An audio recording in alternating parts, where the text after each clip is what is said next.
Welcome to Dream Stories Podcast. We're glad to have you back again this week, everybody. Thank you. Thank you. I'm glad you're here. You glad I returned? You're welcome. I'm glad you returned. You had a rough week last week. I did, and I had I had someone call me and text me, "Are you okay? You look pretty rough in that video." So I thought, Michael, you did look kind of distraught. I didn't really want to record because I had cried before, and I'm really okay. It was such a temporary thing, and in the moment I was pretty worked up, but then an hour later I'm fine, but I had to push through and record because this is what we do, and we try to stick to a timeline. I did press in, and really, this is reality, not reality TV. Real life. This is life, and we have things that come up sometimes that disrupt our normal flow, and it was something that just really got all over me, and I probably didn't respond in the best way, but I cried. I got my feelings hurt, and I'm okay now. It was not my fault. No, and we're not even pointing fingers as to who it was. I don't want to do that. No, I just was making clear it wasn't my fault. Well, as long as Michael French is okay, that's all that matters. So I don't want people to think I did something horrible to you. Well, I was telling the person who had asked me, was I okay? I was like, well, Michael got real dramatic in the middle of it. I don't know if he thought he was in trouble or what, but he was like, I love you. So, I do love you. I know you do. And I want the whole world to know. It's kind of like world's best coffee. Congratulations. Or the world's best popcorn. Yeah, congratulations. Which can be found on Highway 1 on some little side of the road at a store. Seal sightseeing place. Yeah, something like that. World's best popcorn. Yeah. They had a big sign. Was that in Washington State or? Yeah, I think it was in Washington State. Yeah, I believe it was. Or Oregon, maybe. I don't know. Yeah. Anyway, I'm fine. I'm good. Look at me today. I'm doing great. We're glad you're good. Thank you. So I really am. So. Well, we were talking about what should we talk about tonight. Last week was pretty laid out, and as you and I were talking a little while ago, we felt like it could be an opportunity for us to talk about, what are the different purposes, or what can be the purpose for which we learn to interpret dreams? What is the purpose in it? I think a lot of times we can begin to get self-focused, right? And that may sound weird since we are already saying, your creator God wants to speak to you in your dreams. So why would we say maybe you're self-focused? But I say that to say that dream interpretation isn't really all about us. No, and I think it is important that we want people to understand. We want you to learn to interpret your own dreams. We really do want you to learn to interpret your dream. Yes. That's important. Yeah. But it isn't always easy. It can actually be a lot easier to interpret somebody else's dream because we bring our own biases and opinions to the table. We already know what we think. I would say 90% of the time, I'm just going to grab a number. I'm just going to guesstimate and say 90% of the time it's easier to interpret someone else's dream that you don't know. Like if you don't know that person. Yeah. So it's almost like the farther you get from yourself, the easier it becomes, or the less personal knowledge you have about something. Now, there are exceptions to that always. There are some dreams that are so, we'll have people come up to us and they'll be like, I had this dream, and they think it's horrible or terrible, and it's just so... They just don't know what to do with it. And we say, that's an incredible dream, but they don't know that. But we've had years since, 2001, we've been practicing this. Yeah, probably at least 2000, So 20 years we've been doing this. We didn't just walk out of a class yesterday and just start interpreting dreams, though. No, we were sitting right out of a class to start interpreting dreams. 20 years ago. 20 years ago, right. Right. But, it's a process. And so what we kind of want to encourage you with tonight is just talk a little bit about that. And Yeah, and I think it's important to realize that when we talk about interpreting our own dreams, that same bias we have because we already know ourselves real well, that's the reason we often say it's probably not best to interpret your spouse's dreams or even sometimes your kids' dreams. I think the older our kids get, the harder it is to interpret their dreams because we kind of know what they're thinking and feeling, or we know what we think they need to deal with. We know what that means. That's about this. And that's something that happens, and it's real easy within the family to see it. We often don't see it as much about ourselves, but it's equally true about ourselves. Right. Because one of the reasons I don't want to interpret your dreams sometimes, or you don't want to interpret my dreams sometimes. If I have a dream that says, I'm talking to you. Oh, okay. So if I have a dream that gives the appearance that I need to deal with an anger issue, which I've had issues and occasionally still do have issues with anger in my life. Right. I don't want you to tell me that's what the dream means. Okay. I mean, you know what I'm saying? Okay, and that's you don't true. want to be the one telling me that's what it means. I probably don't want to acknowledge that's what it means if I look at it for myself. Well, now's probably a good time to mention I don't even like hearing dreams you have about me. Yeah. I mean, have I had a dream about you recently? You had not recently. You told me one like 5 years ago. It still bothers me. What did I tell you? I'll tell you later. I'll tell you later. Okay. But I probably told you weren't washing the dishes enough, or you didn't cook enough, or something. It was something. I mean, I'm really being silly. Bothered me. Yes. Well, I'm being silly, but it's a thing that we can have dreams that are soul based because of things we desire, we want. Yeah. And so it's really not good for me to tell you a dream I had about you. Yeah. It was a because negative it may dream be about something me. that I'm wanting or I'm thinking. Yeah. Instead of something that God, I'm glad my you Creator, kind of set is that saying. straight because I was really worried about that dream about me. But it's just one of those things that you just go, okay, if it's a negative dream about your spouse, you need to be careful and really pray about should you share it. Maybe it's just for prayer. I mean, we tell people all the time, look, don't go running around telling people that you just had a dream about them last night and reveal all this negative stuff. Yeah, right? and that's really true, whether it's about your spouse, your children, yourself, or somebody else. It's usually not the best thing to tell other people, I had a dream about you. Because so many times the dream's not actually about them anyway. They just happen to be in our dream. But now I'm not saying it's 100% of the time, but there's an awful lot of the time that we think our dream is about our work. We think our dreams about our church. We think our dreams about our pastor. We think our dreams about our spouse because they showed up in the dream. Right. When in reality, the dream was about us, but we don't want to admit it because it may be touching on something we're not comfortable with. So if I have a dream that says I'm dealing with my anger issues, but you're in it, did you have a dream recently? No, I haven't. But I'm trying to use myself as the example rather than say, do you have a dream? If I had a dream that said, well, you need to deal with anger issues, I'm going to try and find a way for that dream to mean something else because I don't want to deal with those issues. I don't want to acknowledge that they're there. Right. I'm not saying I'm not willing to. I'm just saying that's a common kind of approach. It is. And I think part of that is because, partially because we're biased for our own feelings and opinions. Right. And part of it is we've been conditioned by the way people interpret dreams, people and the way they present them. Right. Well, that dream says you're going to have to deal with the anger you're struggling with. Right. I mean, that dream says you're an angry person. You got to deal with it. That's not the way to tell. But it Even could be if you were going to interpret that dream for me, that's not the way to do it. Right. And it could be a soulless dream, like you said. You could be struggling with a friend or a spouse or a coworker or an employer, and you could be frustrated, and you could be saying, I don't like the way they're treating me, even if that's true.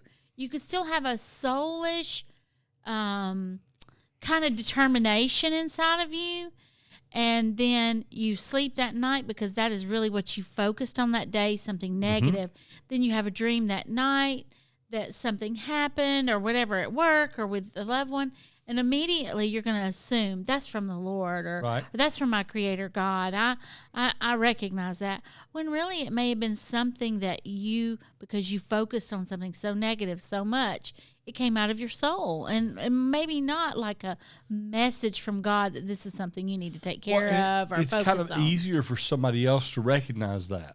sometimes when it's your soul, or to recognize, yes. So, for example, that dream, your example, if I'm interpreting for a person I don't know, it becomes easier to say to them, well, I don't know if that dream is really about you or about them as much as it is something you're struggling with or something you're pressing through or something that's been on your mind a lot. And you can say something like that to them that they wouldn't necessarily acknowledge for themselves. So that's why there is the great value in interpreting for other people, even though we want to encourage people to understand their own. Right. Because you don't always have somebody else around to do it. You want to be able to get past that bias. Right. And begin to hear your Creator speak to you. But you also want, when you're doing it for somebody else, to be able to present it to them with hope. If I'm really having a dream dealing with anger issues, I don't want you to tell me, or anybody else to tell me, even somebody who doesn't know me, well, you're an angry person, you're going to have to deal with that. Right. That's not going to convey life and hope, even if it's a correct interpretation. It might be much better to approach it with a different angle that says something to the effect of, well, I think that dream could indicate that there's been some struggle in your life over anger, and the dream is indicating and pointing out to you that it is something you can overcome, that it is something. So if there's some area where you're struggling with that, that dream can be an encouragement to you that you can overcome it. We just said the same thing. There's a different way it was said. And I think someone not connected, finds it much easier to present that in a loving, kind, edifying, hope-filled way than people we're close to. Right. You don't tend to do this, but it would be like you just said to me, well, I tell you what that means because I deal with you every day. Usually I'm laughing going, oh, my goodness, Michael, you don't know what that means. That's an awesome dream. And when you do that, I know I got to deal with something I don't want to hear.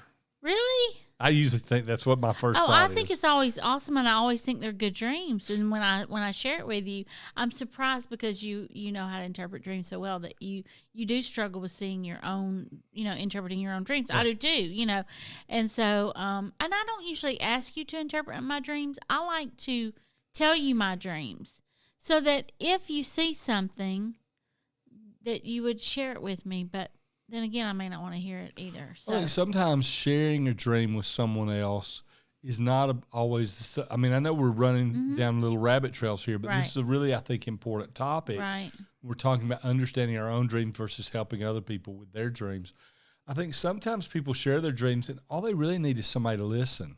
Right. I tell my students when I do dream mentoring classes, I tell my students on a regular basis, listen.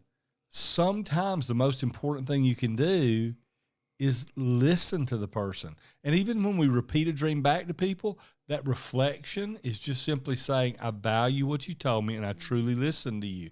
Sometimes that's what people need more than an interpretation. They need to know somebody cares. Well, also repeating it back to them. I have watched people when they've told me a dream, and then I repeat it back to them so that I can gain clarity, so that I'm sure that I listen to what they say. When I repeat it back, I can watch lights go off in their eyes because they begin to get the interpretation themselves. Yeah. Because they listened to someone else say their dream back to them. It's true. Where they had not, they just didn't, they heard it differently when they had it themselves. And one of the things that we have learned through the years is that it's good to say your dream out loud to yourself. Yep. Especially if you think it's an important one, and it's true. Yeah. Well, and I think part of that too is this issue of when I'm sharing a dream, and this is one of the reasons I tell people don't just read me the dream you have as you've got it written down on paper. Right. Because I want to hear their emotion. I want to hear them tell the story. I don't want to hear them read something they wrote. Now, it doesn't mean they can't look at it, can't refer to their notes or whatever, but I want to just hear it come from their heart. And they're usually focused on sharing that dream, but when I repeat it to them, they're focused on listening to the dream. So one side is focused on speaking it, the other is focused on hearing it, because they're listening to be sure I got it right. And I will often, without realizing it, repeat a dream with emphasis on different words, different themes, or different ideas than what they told me the dream with. I'll emphasize a particular thought or feeling that they didn't emphasize. And I think sometimes that's part of what helps unlock that dream. Mm-hmm. They heard it for the first time that, it was this part that was important, not this part. And it breaks that cycle of presumption mm-hmm. that we have when we look at our own dreams. Mm-hmm. We really do. I think one of the greatest ways you learn to interpret your own dreams is interpreting for other people. Well, that's where I was going to go next. I was going to say, because that's what we talked about before we started the podcast was where are we going with this tonight? And I was thinking about how we were clueless on interpreting our own dreams. We tried and we just struggled. But when we began doing it for other people, it really helped us, I think, And what we told people, and this is something that, you can practice yourself, is just tell people, look, I'm learning about interpreting dreams. Mm-hmm. I really don't know exactly what I'm doing yet, but I would love for you, if you have a dream, share it with me, and let's see if we can figure out together what we may see if God is sending you a message. Yeah. Well, and it's a safe thing to do when you say, I'm practicing, I'm learning. I still tell people I'm practicing and I'm learning because I am practicing and I'm learning. Yeah. And I have days. We did an event at a festival in town not too long ago, and I have to be honest, it was with a church that we're a part of here in Birmingham. Mm-hmm. And we did this festival, and I was so excited about doing this and demonstrating and showing for some students I'd been teaching and for the pastor, did you struggle? The staff, about how good this can be and how much fun it can be. And I could barely interpret a dream all day. Well, I think, too, we get in a place where we get comfortable, right? And we may think, I do this all the time. Yeah. I struggle that day, too. Yeah. So, but sometimes I think that's good. It is good because we could overrun people. We could overtake the opportunity, and other people would miss out on their opportunity. So, do you know what I did when I struggled? I went and got several other ladies, and I'm like, you know what? I don't know what this means, so I need you to come in, and I'm going to stand here with you, and as they say the dream to you, I want you to repeat the dream back. And I just helped walk them through it because I didn't have anything, and we've told people. I had a person who was helping that day who had been in the class, mm-hmm. and I'm just going to be honest, if they're listening, I want to commend them because they did an amazing job. But during class, they weren't the greatest at it. Right. And that's something that happens all the time. You're trying to take a class, you're trying to learn, you're trying to focus on getting it right, and you struggle. You get thrown into an experience where you get to be a part of helping somebody in their life, and it just kind of unlocks. And I watched that happen with this gentleman that day. I think you saw some of the same kind of things. Mm-hmm. And I think it's good to realize that we've been doing this 20 years, mm-hmm. and I don't know that you could say we know more about what we're doing than anybody else does. Sometimes I wonder if I make presumptions that make it harder for me to interpret dreams. Well, look at the last podcast. I was like, oh, maybe you should do it. I don't know. I felt put on the spot. I was like, I don't know if I can do this. So it's not unusual to have those feelings, those emotions, especially when you get put on the spot sometimes. Yeah. But I just want to encourage people to say, hey, share your dream with me. I'm practicing. I'm learning about how to interpret my dream. But we're not doing this just to have fun. This is really about what is your Creator God wanting you to know or say to you or reveal to you about yourself or maybe those around you. And we talk about intrinsic dream and extrinsic dream, is it about you or is it about someone else? And so many times people get that mixed up. Yeah. And if you don't talk in the dream and all you do is sit and observe and someone else is in the dream but you don't really interact, that is one key. But it's not the only thing. It's not the only thing, but it is a major factor. That's one of the things I look for to know. Is this dream about me or is it about someone else? Right. If I'm interactive in the dream, I don't care who it is I'm conversing with. The dream may still very much be about me if I'm interacting. But if I'm not most dreams are about us. Yes, you're most right. Dreams are. You're right. No matter how the dream comes across, most dreams are still about us, even the ones where we're not interacting. Right. Because why? Because it's our Creator speaking to us. Okay. But then there are people who have more of a tendency to hear for other people. Right. Leaders, oftentimes. So we had a family member share a dream this week about something that was very important to them and was a struggle for them. And they shared how something happened in one of their dreams where they did something pretty bold and brassy, but it was important to them. Now, did that mean they needed to step out and do something as bold as they did?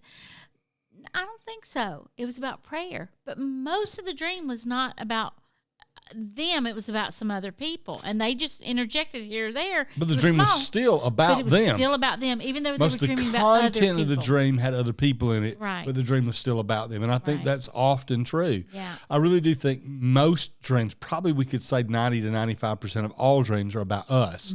And that's because we're learning to hear our Creator talk to us. Yeah. That's what interpreting dreams is really about. Right. We can do a lot of things with it. We can talk about it. We can enjoy it. We can talk about metaphors. We can talk about all these different things we've talked about now for almost 3 years on this podcast. We can talk about all this stuff, but the bottom line still comes down to dreams are about learning to hear our Creator speak. And it just happens to be we're learning His picture language, how He speaks in pictures to us. And that's what it's really about. And if I become more confident in hearing my Creator, I don't really care whether people interpret dreams or not. If they become more confident in hearing their Creator, in the Christian community that I'm in, that's something we talk about all the time. We want to know God. We want to know His voice. Right. And yet we struggle with that. And if dreams help us with that, that's what's really important. Yeah, and there have been many occasions where you and I have just been out and about. I mean, and it opens up conversation, and I think it can open up conversation that brings healing, that just brings revelation to people, or things they didn't know or think about before, that there could be a Creator God out there who wants to talk to them. Yeah. One being, we were at a wedding recently. We met a few people, and they were like, you did so well on recording your little message to the bride and groom. And I was like, well, we're used to doing film because we do a podcast. And they were like, oh, really? And they were intrigued. And it just opened up a nice conversation with them. Cool conversation about dreams. Yeah. And if you guys are watching. Yeah, that's what I was going to say. Shout out to the video crew at the car wedding. Yeah. Awesome, guys. Yeah. We had a good time talking to you. Yeah, we did. It was awesome. So I just say that to say conversations can be opened up. We've been on airplanes before and just had some really unique experiences. I know you've had experiences where people were troubled by a dream and that had bothered them for years. Yeah. One person, I think, for 60 years, you have this conversation with them, you interpret the dream for them, and they wept because it unlocked something that they'd been dealing with for 60 years. Yes.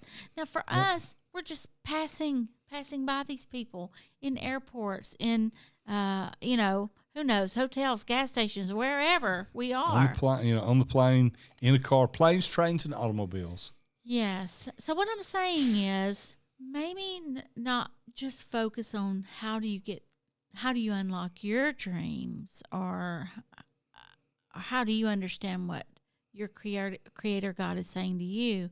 Maybe you have a gift to help other people understand their dreams. I truly believe that's kind of where we are in our mix in our marriage, is that you truly do have a gift to be able to unlock dreams for people in a way of understanding them, unlocking the message or unlocking the core meaning in a dream. I think far better than me, but I'm not trying to compare us. But I heard a leader this week talking about this thing. Do we sometimes think people have to have this special unction, this special anointing, this special gift in order to accomplish something, whatever it may be? And while that might make it easier, maybe I do interpret dreams easier. Maybe it's practice, 20 years. Maybe it's a special gift. But it doesn't mean other people can't do it. Right. And in some cases have more impact than I have. You can interpret one dream in your whole life and have more impact than I've had in interpreting thousands. Yes. Because it's not valued based upon numbers. It's valued based upon love. It's valued based upon caring about someone and wanting them to connect with their Creator. One of the reasons why we do what we do is the man who trained us and had a gift for it interpreted a dream for someone, and the person was, great influence and everything, and when he finished interpreting the dream for the man, he was like, the man said, how did you do that? And our friend said, I don't know, I just do it. And he goes, well, that's sad because when you die, your gift will die with you. And that did something to him and made him want to teach others about how to interpret. Yeah. And what I love about that is when he died, his gift didn't die with him. His it was gift passed did on to not hundreds die of with people. him. It was passed on to hundreds, maybe thousands of people. I say thousands. I know it was passed on to us. We work in that vein because of the just conversations like we have on this podcast that he had with us, and teaching like we do in our mentoring classes that he did for us. And this isn't all we do, is it, Michael? I mean, we have other things we do in life. I flip houses. You help me flip houses, and I'm so grateful. Thank you. I'm a nurse. I'm a lawyer. So we do have lots of other things. I'm a grandmother. You're a granddaddy. And we have a lot of things that fill our life. Yep. And this is one aspect of it. But it is an aspect that we feel like is not really talked about a lot. Yeah. And if it is, maybe it's talked about from a different perspective. And we want to bring a different perspective to it ourselves. And so that's why we use the Hebraic method, the ancient method of what the Hebrew people used. True. Yeah. And, one of the things I do, I'm going to take up a few minutes here at the end because we're almost out of time. One of the things I do is I'm also a teacher, and we do dream interpreting mentoring classes about once a quarter, and it's time for those to start again. We have a level 1 class that begins this Thursday. If you're watching this video on its premiere date, which I believe is going to be on Tuesday the 27th, that you should be watching this or listening to this. Then on the 29th, we start our first class for this term for our mentoring classes, 12 weeks of online video teaching with assignments and activities to learn about dream interpretation. And then I do a weekly video chat, a live video chat, small group chat. And we've got a real nice small group this time. Sometimes my classes are 12, 15 people. That's still a small group. But when you're interpreting dreams, dreams, boy, that time goes by like that when you're dealing with 12 people. But we've got a real small group this time. I think it's maybe 4 or 5 people. So there's room still if somebody's out there watching this and you're interested in some training on dream interpretation. We just practice together. That's basically the bottom line. I'll do some teaching on the video, but a lot of it's just about talking together and learning together and growing together. Yeah. I learn things every time. So if you're out there and you're interested in that, there is a small fee for it. I think it's about $15, $17, something like that a week. So it's like $220 for 12 weeks of class. 3 months we go through, and then we take a break and start another one. You can go to www.mydreamstories.com. And on that very front page, there is a orange button at the top that says, I'm going to look at it and see what it says. It says new dream interpretation classes in late April. It does not say click here, but if you click there, it will take you to the page to learn about how you can sign up. And we take registrations up through the beginning of the second week of class. So I want people to get in at least catch up, 10 or 11 weeks live. I don't want them to have to catch up more than a week or two. Right. But you could get in on it live, or you could catch up and be in it by the following week. If you're interested in it, we'd love to have you learn about dreams in that way. We've got a good, cool group. I think most of my students this time, in the 4 or 5 we have this time around in the level 1 class, are in the U.S. I usually have a lot of Asian students, Australian. You can meet people from all over the world. It can be a lot of fun. That's right. Tell them real quick. Can you tell them an example of some of the tools you'll be giving them in the class? Like, do they get to have access to having their dream interpreted? They're going to get access to have some of their dreams interpreted. They're going to do lots of practice dreams. So we take dreams that have actually already been interpreted in the real world. We know what the end result of those interpretations were. We work through those. We give them activities and exercises. They'll work with each other on dreams. A lot of interaction. Symbols. And a lot of stuff with the training on symbols, on apologetics for why is dream interpretation real, understanding why we believe what we believe. We'll talk about listening. We're going to talk about various types of we dreams. do come from the Christian perspective. When we're doing and we're going to Just come so at this. know, we're going to come at this from hearing the Spirit of God talk to us about our dreams. Yeah. That's really, but now doesn't bother me whether you're a Christian or not. I'm just going to come at it from the perspective of hearing from the Holy Spirit of God speak to us about dreams. Because I know we have folks who aren't Christians who listen to the podcast. Exactly. You're welcome to join us as well. And you just take that and understand our background and our perspective with how we bring it to the table. Yeah. So it sounds good. Yeah. Until next time. Well, you go right ahead. Close us out. No, you say it. No, you say it. I like it when you say it. Until next time, keep dreaming. Oh, you're supposed to keep dreaming.